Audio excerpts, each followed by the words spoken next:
Gini jam kerja kami. Oh, jam kerja ya. Mudah-mudahan ada rekamannya terus nonton.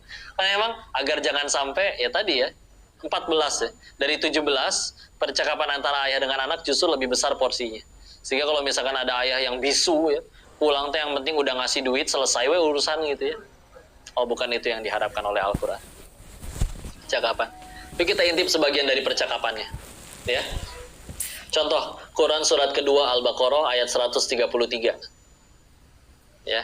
Surat kedua Al-Baqarah ayat 133. Nah, di situ menjelaskan ayatnya tentang kisahnya Nabi Yakub alaihissalam menjelang akan wafat. Nabi Yakub itu kan raja ya. Kalau kita punya kakek, misalkan beliau seorang raja, terus kakek kita yang raja ini menjelang wafat kumpulin anak cucunya sebelum meninggal. Kira-kira pengen ngapain? Bagi warisan, ada yang nyebut gitu ya. Oh, Pak, berarti secara umum seperti itu. Tapi ternyata ketika dikumpulkan anak cucunya, Nabi Yakub hanya bertanya, ayatnya seperti ini. Am kuntum syuhada'a idh hadara Yaqubal mautu idh qala li banihi ma ta'buduna min ba'di. Bertanya tentang satu hal. Ma ta'buduna min ba'di. Apa yang akan kalian sembah setelah aku tidak ada? Setelah itu yang penting. Ya. Qalu na'budu ilaha ka wa ilaha wahid, dan akan menyembah kepada yang maha satu, Tuhannya Ibrahim, Tuhannya Ismail, Tuhannya Ishak, yang maha satu. Ya. Jadi pertanyaannya bukan mata kuluna mimbadi, apa yang akan kalian makan setelah aku tidak ada. Nggak peduli ya, mau kalian jadi pejabat atau rakyat, direktur atau karyawan, orang kaya atau belum kaya. Tapi misalkan nyembahnya tidak kepada Allah, wah nggak akan kumpul lagi tuh, dan bisa diambil dengan mudah oleh Allah. Tapi bismillah, beliau menanyakan satu, kalian tuh setelah aku wafat nyembah apa? Nyembah Tuhanmu yang maha satu. Alhamdulillah, udah selesai. Nggak diceritakan bagi-bagi warisan nih, anak pertama apartemen, anak kedua showroom mobil, anak ketiga lain-lain. Bismillah, mangga ada. Akhirnya ada yang misalkan tidak berhasil jadi, kenapa?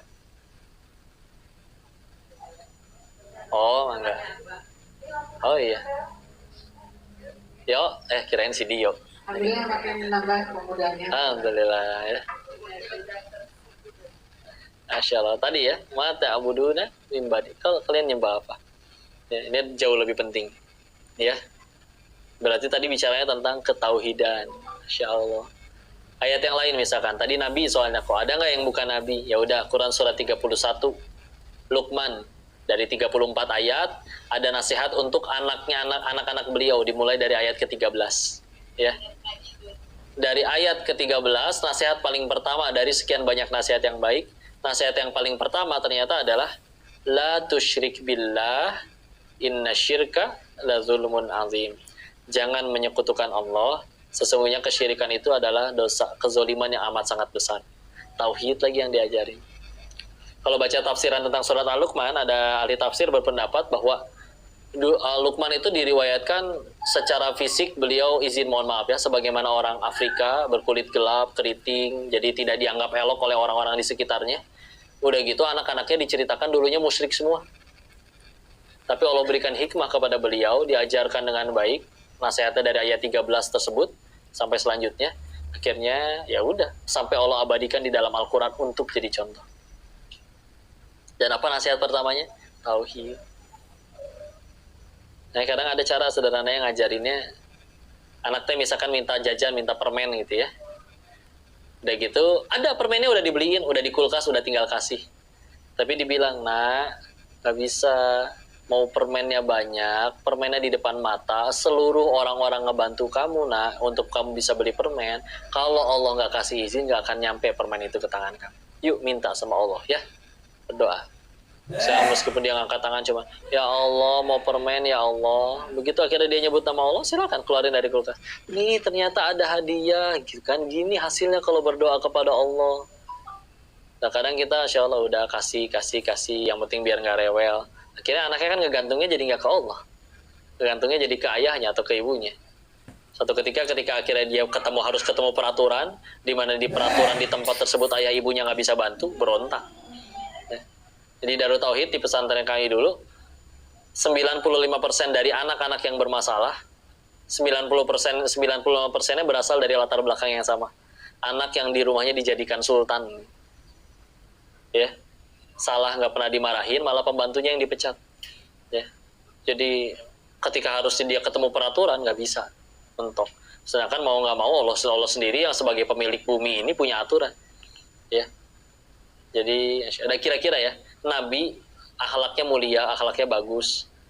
Apakah karena berasal dari keluarga bangsawan gitu langsung tiba-tiba enak? Atau justru datang dari kepahitan yang luar biasa? Nabi lahir ayahnya udah nggak ada, nggak lama kemudian ibunya juga meninggal, ya. Diasuh sama kakeknya, sama pamannya juga meninggal. Allah anugerahkan seorang istri akhirnya wafat juga. Dalam keadaan apakah kaya raya? Habis-habisan juga semuanya, ya. Tapi apakah itu membuat ia terhinakan atau malah membuat mentalnya jadi rusak, hancur? Enggak, malah jadi matang, ya.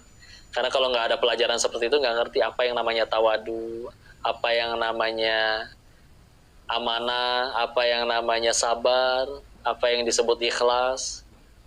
Dan beliau kan ikut berakhlak mulia bukan karena ikut seminar Mario Teguh, ya, belum ada waktu itu mah. Jadi ya udah, istilah. Dan itu dari sekian banyak percakapan, banyak nilainya tentang ketauhidan. Toh dari manusia paling pertama, dari nabi paling pertama sampai yang paling terakhir, ajarannya sama, ketauhidan. Syariatnya mungkin beda. Di zaman Nabi Musa ada riwayat yang menyebutkan puasanya 40 hari. Di kita yang wajib 30 hari Ramadannya. Di zamannya Nabi Daud alaihissalam, puasanya sehari puasa, sehari enggak, sampai meninggal, ya, puasa Nabi Daud. Di zaman kita yang wajib tadi aja 30. Tapi intinya sama, ketauhidan, ya. Allahu a'lam bishawab.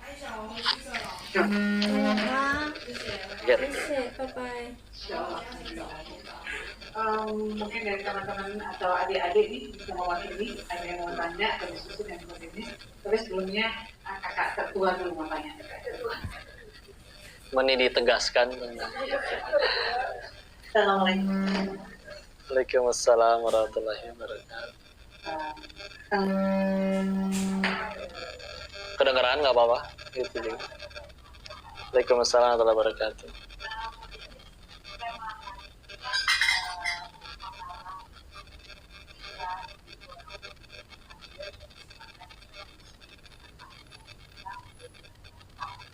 Amin ya. Nah.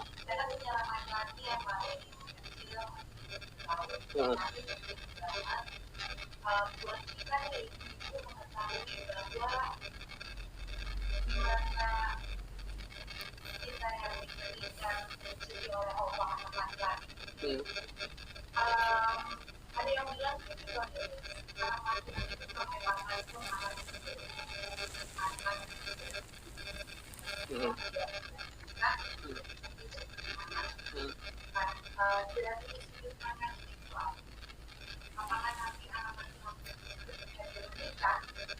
dia tetap harus memprioritaskan di atas istrinya, atau karena dia statusnya bukan menjadi anak saja, tapi juga seorang suami dan bapak. Bagaimana kita sebagai orang tua memperlakukan anak-anak bahwa aktivitas adalah arahan dan sebenarnya dari Islam dan segala ajaran-ajaran Masya Allah. Bismillah, ya. Masya Allah. Jadi memang betul kalau anak laki-laki itu ya surganya tidak berpindah, masih ke ibunya. Kalau nanti istri kan surganya istilahnya berpindah ke suaminya, ketaatannya, ya. Makanya gimana cara menyikapinya? Alhamdulillah sih kalau memang kalau semua pihak yang terlibatnya semuanya lillahi ta'ala, si ibunya juga ngedidiknya bukan seolah-olah ini anak harus milikku selamanya. Udah gitu si istrinya juga memahami bahwa si suami itu masih punya tanggung jawab atau kewajiban kepada orang tuanya. Maka insya Allah sih harusnya aman-aman saja. Walaupun pernah dapat nasihat dari Bunda Eli Risman. Beliau bilang kayak gini. Ini untuk para menantu sih, terutama menantu perempuan. Beliau bilang kayak gini. Anak laki-laki itu di hadapan ibunya, itu ibarat si ibu itu membangun rumah dari bener-bener batu bata paling pertama disusun sampai jadi rumah yang indah dalam artian pribadi yang bagus, kuat, tangguh, orang besar. Dan ketika sudah menjadi rumah yang indah dan cantik tersebut, kuncinya harus diserahkan kepada orang lain. Ya, berat tidak Bu? Berat, insya Allah. Tapi seberat-beratnya, kalian tahu itu adalah sunatullah dan harapan kalian pasti cuma satu, ingin rumah tersebut dirawat dengan baik. Iya kan? Tapi tetap ikhlas kan? Nggak apa-apa tuh, ya silakan. Ya, itu kamu di dalam Islam bertanggung jawab kepada istrimu, kepada anakmu, silakan. Ya. Sehingga masalah memang ini seharusnya nasihat untuk para menantu ya. Ketika kamu mendapat suami yang kau dapati dia adalah suami yang baik, kamu tuh ketemu dia pas sudah jadi orang baik gitu istilahnya. Ada seorang wanita yang kuat yang telah mendidiknya, silakan monggo legowo. Apalagi kalau misalkan masih sedang berada dalam satu rumah, memang ya tidak bisa ada dua ratu dalam satu rumah. Sehingga akhirnya memang nasihat paling baiknya adalah kalau laki-laki itu memang dia diwajibkan memberikan tempat tinggal untuk istrinya. Jangan disatuin sama mertua. Alhamdulillah kalau dua-duanya soleha, dua-duanya dakur. Tapi kan ya untuk lebih ini ya. Maka sampai orang bilang katanya kalau jauh mah wangi ya, deket bau katanya. Ya. Tapi Masya Allah. Jadi memang ya si laki-laki memang surganya masih kepada ibunya. Tapi ya sebagaimana kalau misalkan semuanya sama-sama takwa, ya sudahlah ikutin aja aturan-aturan Islam dalam Islam yang ada. Karena memang biar gimana pun laki-laki harus bertanggung jawab kepada anak istrinya. Kalau ternyata anak istrinya sudah tercukupi, terus orang tuanya belum, ya harus legowo, tetap harus ngasih ke orang tuanya. Bahkan di dalam syariat Islam, kalau misalkan si istri ngambek suaminya ngasih ke ibunya, itu termasuk bohong yang diizinkan di dalam Islam. Untuk bilang nggak ngasih padahal ngasih ke orang tuanya. Ibu masalahnya itu mau sampai kapan dibalas juga nggak akan lunas, nggak akan balas, nggak akan seimbang. Ya, itu bahkan termasuk yang menurut para ulama disebutkan bahwa itu termasuk bohong yang diizinkan. Ya, lagian kenapa? Apalagi kalau ternyata sudah dipenuhi ya untuk kewajiban untuk anak dan istrinya. Ya, buat yang orang tuanya pun tadi, Masya Allah, kita hanya ingin dia dirawat dengan baik. Tidak mungkin selamanya kita miliki dia bujangan tua ngerawat kita terus misalkan, itu juga mustahil.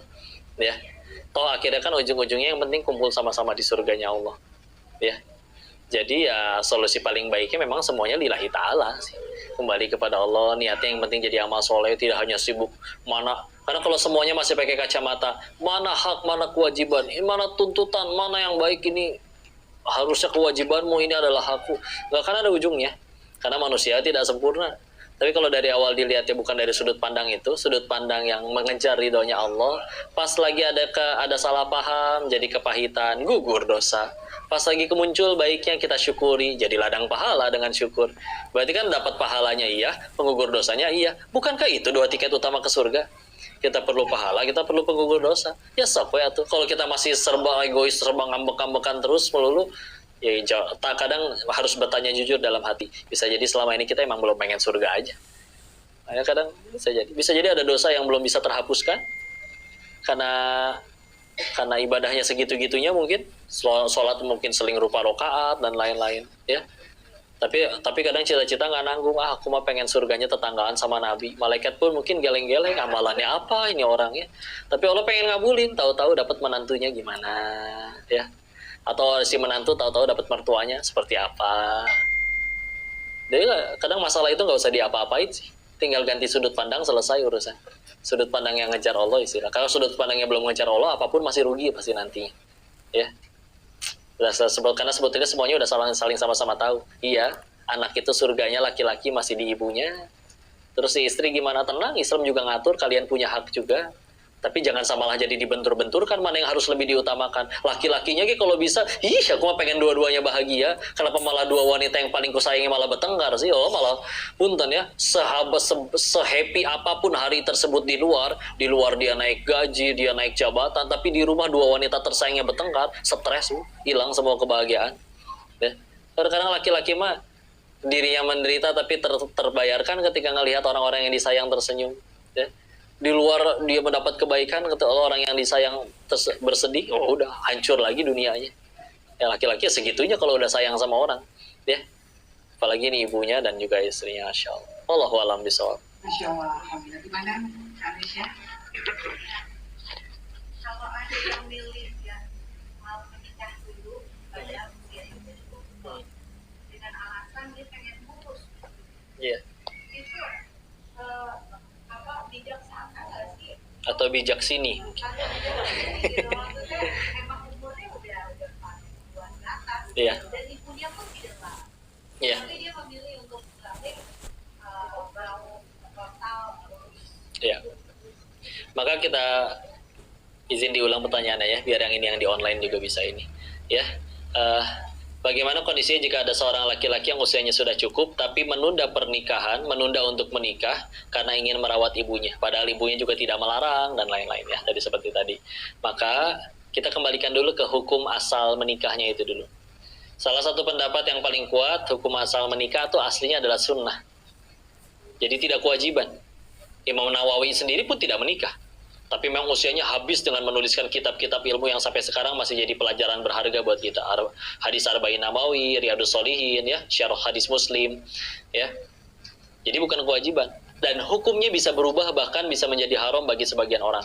Kalau izin, dia secara fisik, keuangan, dan juga belum cukup untuk bisa jadi seorang imam, pemimpin, yang kalau dia malah memaksakan diri nikahin seseorang malah jadi zolim kepada istrinya, maka itu bisa jadi hukumnya nggak boleh buat dia menikah. Ya, makanya ini masih meluas jawabannya. Dikembalikan kepada orang yang menolak untuk menikahnya, dia gimana? Kalau dengan dia tidak menikah sanggup seperti Imam Nawawi mengendalikan syahwatnya, silakan. Ya, tapi kalau misalnya ternyata dengan akhirnya tidak menikah tapi izin, mohon maaf, tidak sanggup mengendalikan syahwatnya sehingga akhirnya malah izin, mohon maaf, tontonannya jadi tontonan yang tidak baik karena nggak punya penyaluran atas syahwatnya. Oh ya udah, itu menikah bisa jadi wajib hukumnya bagi dirinya. Jadi makanya balik lagi kondisi masing-masing. Kalau hukum asalnya yang saya ketahui adalah sunnah. Tapi ketika nanti akhirnya kondisinya masing-masing berbeda, nah nanti tinggal mengikuti, ya. Ya, apalagi ibunya mengizinkan, ya, dan yang lain-lain. Dianya juga mungkin punya biaya untuk menikah, ya, balik lagi. Maka tadi nanti ya, fleksibel. Tinggal bagaimana kondisi orang tersebut. Tapi yang pasti dengan satu tujuan yang sama, hindari dosa sebanyak-banyaknya dan harus jadi amal soleh. Intinya menuju keridhaan Allah lah. Semoga Allah suka. Kalau bismillah, mudah-mudahan Allah berikan. Ya Kak, tapi kok berarti penting sekali buat tadi bicara soal menantu dan kayaknya seru ya kalau bicara soal calon menantu dan mertua ya, banyak sekali babnya ya. Tapi memang seberapa penting menurut kok, jadi kita tuh sama-sama saling belajar, baik calon mertua, baik calon menantu, atau si anak sendiri untuk memilih calonnya yang memang paham tentang aturan-aturan di agama kita ini, supaya tadi jadi kalau ada satu visinya, jadi ya nanti aja kalau mau orang tua itu sebaiknya ya diprioritaskan juga. Masya Allah, penting ya, Masya Allah. Talabul ilmi faridatun ala kulli muslim. Bahkan yang di riwayat Ibnu Majah lebih lengkap, muslimin awal mu'minat, ya, muslimin awal muslimah, baik muslim yang laki-laki maupun yang perempuan. Yang menuntut ilmu ya wajib, karena nggak ada ilmu juga bingung juga nanti tuntunannya kemana, ya.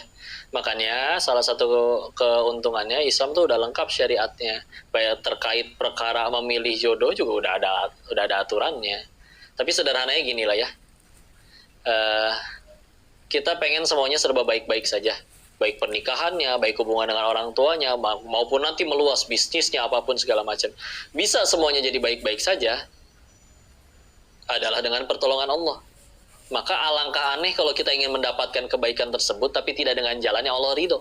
Contoh, pengen dapat istri yang atau pasangan yang terbaik benar-benar, tapi caranya tidak dengan cara Allah, dengan cara misalkan yang tidak boleh dalam Islam, misalkan pacaran, ya, terus tahu-tahu berharap dia menjadi mantu terbaik, ya agak kagok juga, ya. Sedangkan ya Islam ada caranya, silakan mencintai lawan jenisnya, tertarik lawan jenisnya, fitrah yang akan dihisab nanti cara menyalurkan rasa cinta tersebut, ya. Maka selagi cara penyalurannya dalam Islam ada, nanti mau ta'aruf, nanti mau menikah seperti apa, ya.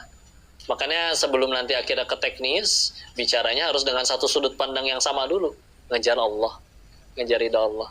Karena anggaplah nanti akhirnya dia benar-benar jadi sukses, beneran tambah kaya dua-duanya, beneran tambah viral, tambah terkenal. Tapi dari awal tujuannya memang bukan Allah. Pasti akan aja ada masalah terus. Ya. Jadi ya penting banget, yang paling penting banget ya tadi. Dari awal juga udahlah semuanya kembali kepada Allah. Ngedidik anaknya karena Allah, ngedidik anaknya juga supaya biar anaknya kenal Allah, nikah, meyakini bahwa pernikahan yang sukses, yang berhasil itu bukan yang dia setiap hari datang dengan seekor kuda putih menggigit setangkai mawar sambil slow motion di tengah panasnya kota Jakarta, kasihan geheng ya. Tapi ya yang berhasil menggandeng tangan kita ke surganya Allah. Kerjaan apa yang paling baik, bukan yang paling besar nominalnya, tapi yang membuat kita tambah dekat kepada Allah. Ya, sahabat mana yang paling baik, bukan yang sering traktir, tapi yang membuat kita paling banyak ingat kepada Allah. Semuanya ke arah sana, nanti baru jadi enak semuanya. Nah, kesalahannya kayak yang bikin jadi berat itu kan belum ke Allah semua. Sampai orang tua bisa menjarain ibunya sendiri, ya udah berarti ilahnya bukan Allah, harta kali rebutannya. Ya. Berantem saudara sampai saling bunuh, rebutan perempuan, ya udah berarti yang direbutkan di hatinya ya perempuannya, bukan Allah. Jadi ya yuk jawabnya kayak gini deh. Kita punya keinginan tidak? Ya, Allah punya keinginan juga tidak? Punya. Allah ingin kita selamat dan lain-lain. Jawab dengan jujur. Selama ini kita dari akil balik hingga detik ini lebih banyak ngejar keinginan Allah atau keinginan diri sendiri? Keinginan diri sendiri. Jawab dengan jujur. Anggaplah ada yang keinginannya udah tercapai. Dia udah jadi direktur, dia udah jadi pejabat, dia udah jadi konglomerat. Tapi apakah setelah itu semua tercapai dia akan bahagia sepenuhnya tanpa pernah kecewa sedikit pun? Tetap masih akan ada sedih, jenuh, kecewa.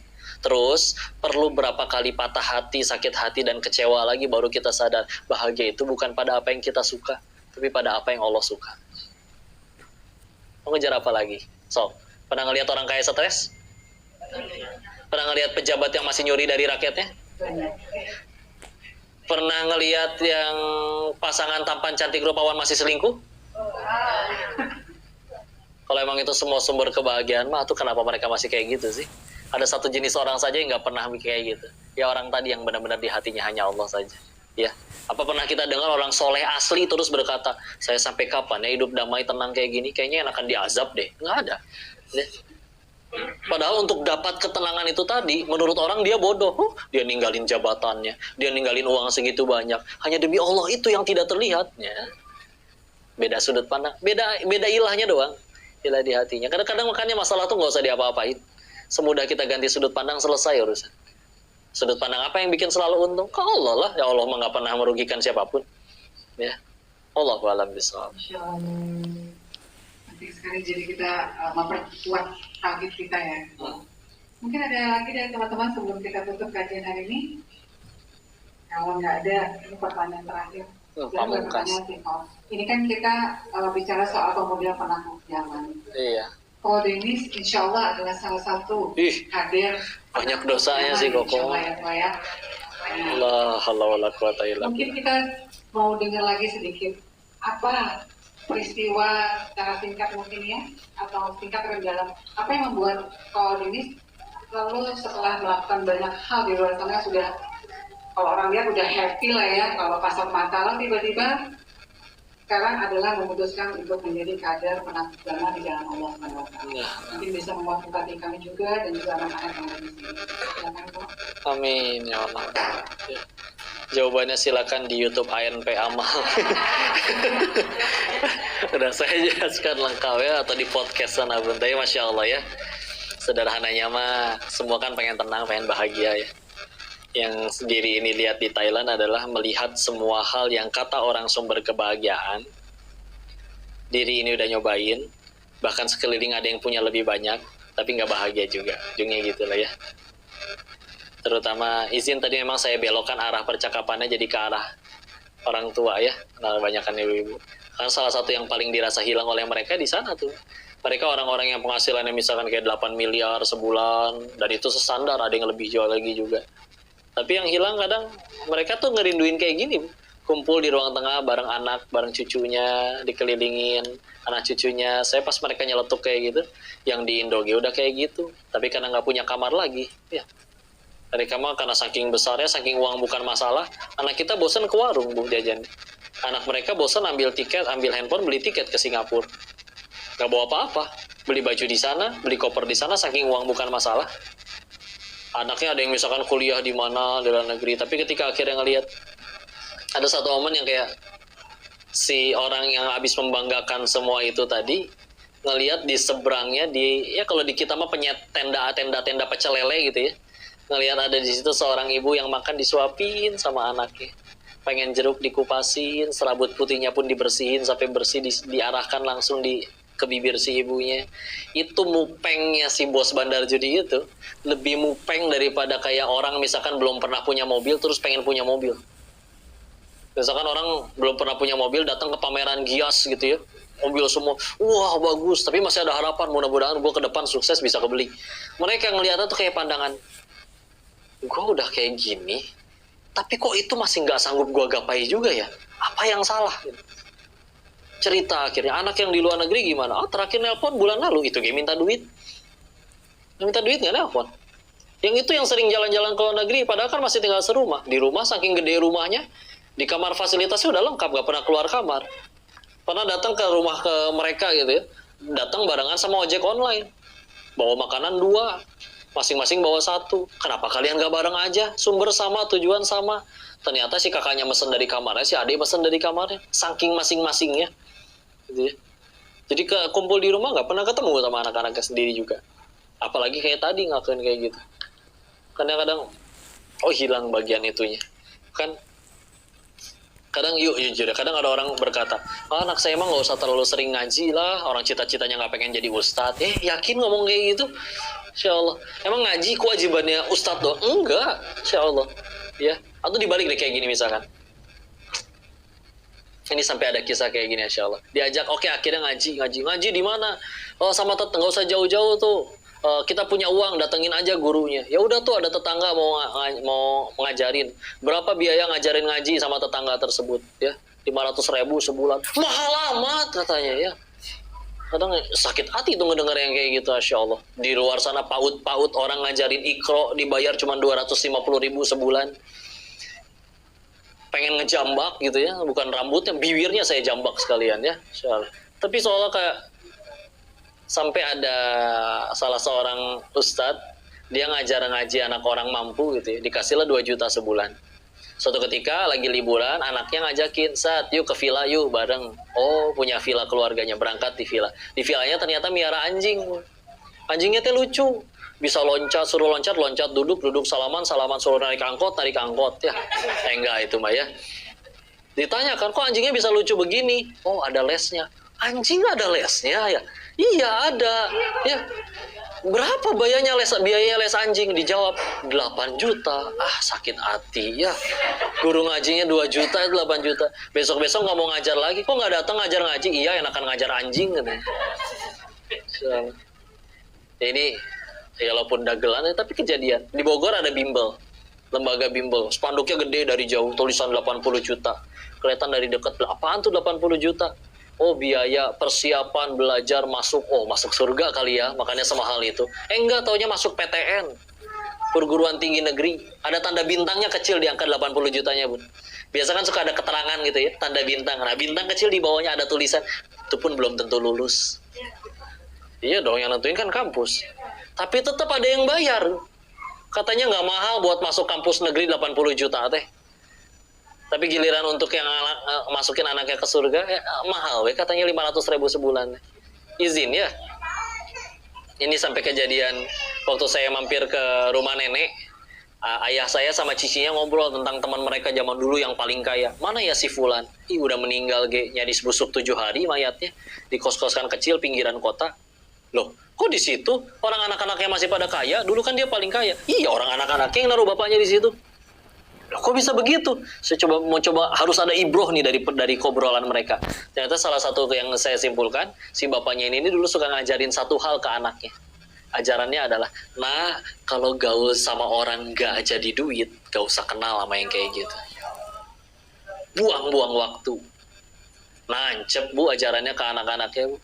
Bapaknya udah kaya, gak bisa apa-apa, perusahaan dan warisan udah dibagikan, gak ada yang mau ngurus.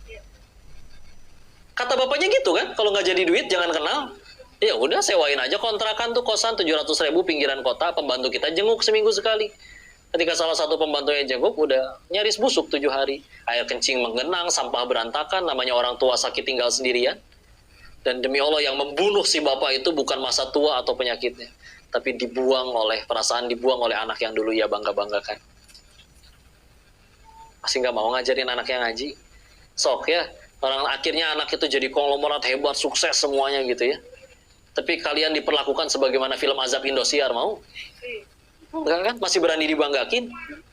Enggak. Karena izin, salah satu hal yang membuat diri ini pulang, yang udah ngejalanin di sana aja, kayak gitu ngerasanya pengen berhenti, hilang, lost. Ditambah apalagi terakhir saya memang survei, ada nggak bandar judi yang happy ending? Ya, saya nyari tahu, pendiri kasino ini kemana? Udah mati kena HIV AIDS. Yang itu kemana? Oh, dikhianatin anak istrinya, lari sama laki-laki lain, sekarang dongo, agak stres ya. Yang itu kemana? Kan di penjara dikhianatin anak buahnya. Ada nggak sih yang masih kaya sampai meninggal? Ada tuh kasino yang di belakang, rumah pemiliknya juga gede di belakang. Tapi anak-anaknya mati overdosis narkoba semua. Nggak ada yang happy ending. Yang udah ngejalanin pengen berhenti, yang udah bertahun-tahun lebih dahulu nggak ada yang happy ending. Saya punya alasan apa lagi buat masih tinggal di sana?